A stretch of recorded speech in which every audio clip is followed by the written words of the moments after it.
Welcome back to the Saab 900 manual swap series. This, if you are new to the channel, first off, you should consider subscribing if this is the type of content you like to see, is my 1988 Saab 900 Turbo that I bought a little bit over a month ago with a 3-speed automatic transmission. And when a classic 900 showed up at our junkyards with a good 5-speed manual in it, I figured it was a perfect opportunity to go ahead and manual swap it. The first video in this series showed my friend and I pulling the motor and the transmission out. Currently we are at a bit of an impasse while I wait for parts. You can see the automatic transmission is there. The manual is sitting on the car, but it's not actually mounted because we're waiting on a couple of little parts. As you guys also saw in a recent video, we went ahead and cleaned up this engine bay, which had just so much dirt and grime and disgusting crap all over it. So that looks so much better now. We also cleaned up the motor as well. But now it's really time to do the last bit of tearing stuff apart here, which is in the interior. There's quite a bit of work we need to do in this interior. First off, we got to start by pulling out the front seats. We've got to pull out the dashboard, the center console, the lower dashboard here. So there's a ton of stuff we got to start pulling out. And then of course we have to replace the brake pedal and add the clutch pedal and all the related stuff for that as well, on top of all the manual gear linkage and things like that. One thing I'm still debating is that apparently, if you'll notice by looking in here, you'll see how big that brake pedal is. Now, if you come over here to my wonderful, fun box of parts, you will see just how much smaller the manual brake pedal is. And that's because obviously with the addition of the clutch pedal, that pedal can't be so big. So because this pedal is a bit difficult to remove, some people will just shave down the existing pedal and then slip the rubber boot on. So I still haven't decided which way I'm gonna do it, but that's for future me to figure out. So without further ado, let's go ahead and get started. Hopefully the lighting isn't too bad in this video. I'm gonna try and do the best I can with making it as good as I can, but let's go ahead, take out these front seats, get started. One thing I wanna address right off the bat in this video is the issue of replacing just about everything on this car. Now, I'm filming this video right after I announced that I'm manual swapping the car, and I've had a lot of people say, while you're in there, you should replace this, do that. And I want to say, well, yes, that's probably a great idea. I'm just looking over this engine, seeing what needs to be replaced, such as the rear main seal on the motor that's leaking. I'd love to kind of tear apart the motor, retorque all the head bolts, all this other stuff, check the timing chain, this other stuff that you guys are telling me to do. Fortunately, I'm not mechanically skilled enough to really do that. So with that being said, it's not going to be a complete motor tear down, not checking every little thing about the motor. But yeah, just wanted to kind of mention that here.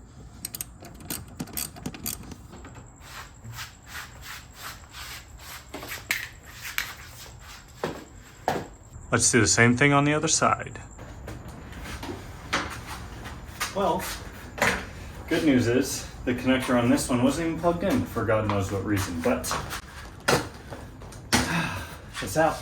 One thing I like to do when I'm doing a bigger job, and this is by far the biggest job I've ever done, but when possible, I like to put the bolts right back where I found them. So that way when it comes time to reinstall, I'm not wondering where they are. This interior really needs a good clean and vacuum, so I'll probably be doing that at some point. Wouldn't be a bad idea to just do it now, but I don't want to do it now. I want to just take stuff apart, so let's do some more of that. Pops out like that, although this thing apparently just kind of squeezes out of place. So there's that, just a little rubber shift boot thing.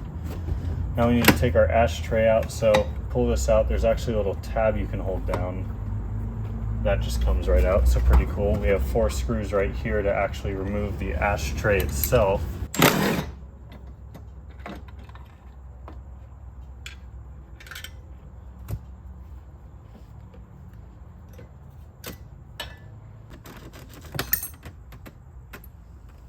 Well, that's one of my dashboard bolts. Just fell out, which means it is probably broken. We'll just put that there for now.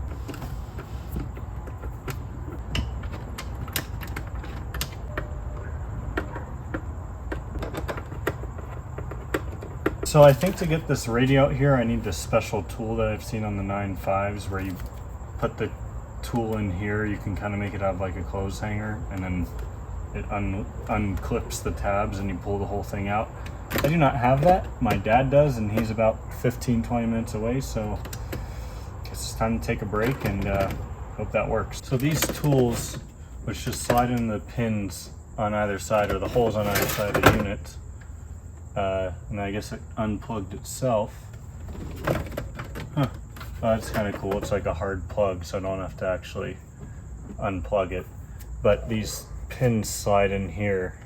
And this is just made out of an old coat hanger, actually. I just didn't have a metal coat hanger to do this with.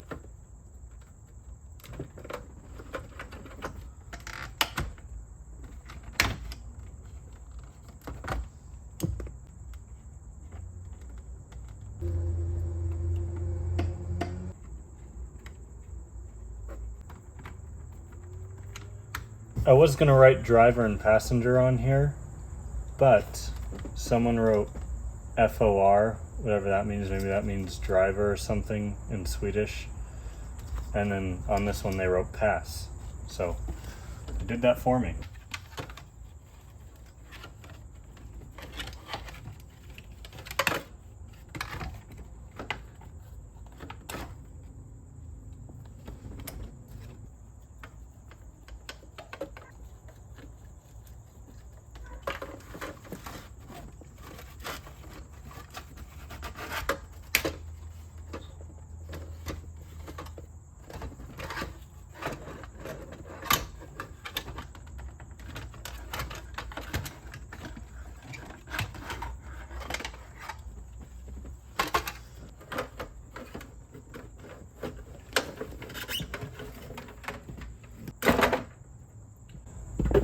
Well, that's probably the easiest way to disconnect that. Looks like we've got one more here. And there we go.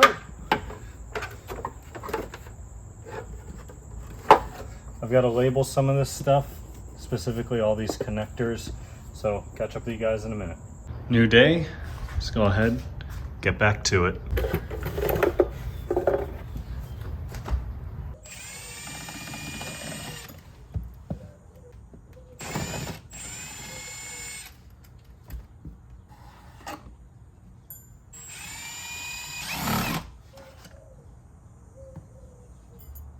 They say to label these, but the Bentley manual shows exactly which one's which and the lengths they are, so I'm not going to bother labeling them just because it doesn't seem useful. There's also marks on here because they're all different lengths. As you can see, there's like 4 marks on this one, which means it's the 4th one over, so kind of smart.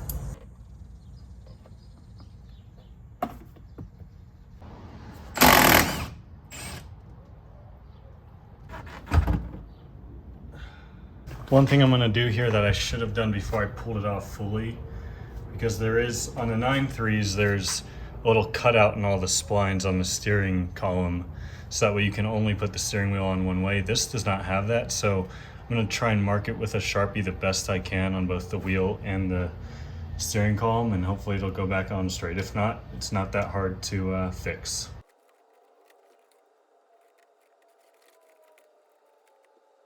New idea, instead of just pulling this out, because there's a plug running to literally everything in here, all these buttons, I'm willing to pull every single one of these out, tape this and the connector, just number it 1 through 12, whatever, however many there are here, and that way I won't have to worry about missing or messing them up. I could also just take a picture.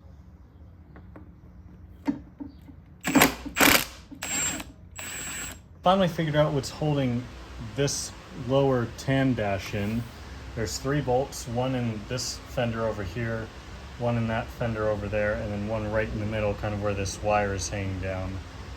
And I thought I had taken that out, but turns out there's a really deep hex stud, pretty much, that is actually holding it in. And I thought I'd removed the bolt that goes into that stud, but you have to remove the stud hex looking thing too. So now I think it'll come out. There we go.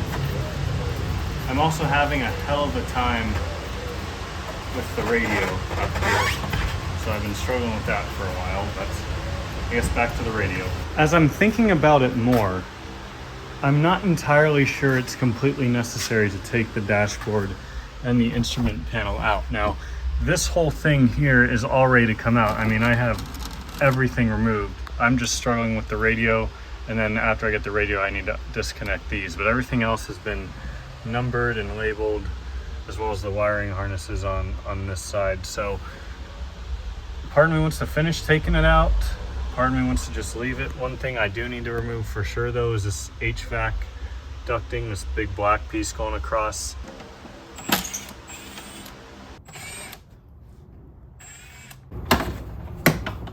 Whatever that thing was, it was stapled to this. I got poked a couple times, but there's that. I'm gonna label this harness. I'm gonna pretend that didn't just happen. My whole plan was to kind of get this ready to pull out and then just get the money shot of actually pulling it out. Every single thing here is disconnected with the exception of the radio. I just pulled off this little knob. I believe it's for the backlighting on the instrument cluster. But I do want to label that super quick. I've labeled this one as little knob. A lot of them are labeled a lot more specifically than that, but there's no other little knobs with plugs that look anything like that on this instrument panel. So I think all I need to do now is probably just disconnect the radio from back here. Future reference, unless you're like me and you literally cannot get this radio out, it's definitely easier to just pull it out with the tool. I just couldn't get it, but there are 5 different connectors for this thing. They're all labeled now, but oh my gosh, that was a pain. Now this should be ready to pop out. Fingers crossed.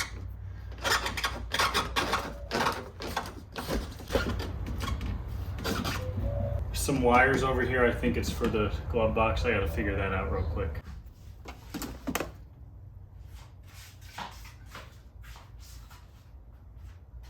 It's about 108 degrees and pretty humid today because it's now monsoon season. So I think I'm gonna call it there for this video just because there's so much detail, so much going on here, and I'm not even filming every detail. But you can see just how much work went into everything I did today. I mean, this was probably about 7 hours worth of work that you guys saw. It's a lot more time consuming when you're not at the junkyard. You can just break everything in your way, but so many connectors, so many different parts. But we have a huge pile of parts both sitting right here. This is just what I've removed today, as well as inside, including the seats and a bunch of other parts like that, the center console, all those pieces. So believe it or not, we're still not done removing stuff. So really all we need to do, I'm not trying to be dramatic, but all we really need to do is take the brake pedal out. If I don't cut it, I still haven't decided that. I got to take the cover off and kind of look at it. I also need to obviously remove all the shifter linkage, stuff like that. And then the carpets in here as well, which looking at the carpets, I don't think they'll be too bad to pull out. They're kind of bolted in all along and down here. So I might have to remove those couple of trim pieces and whatnot, but hopefully that is it. So you guys will see that either in the next video or in a video very soon.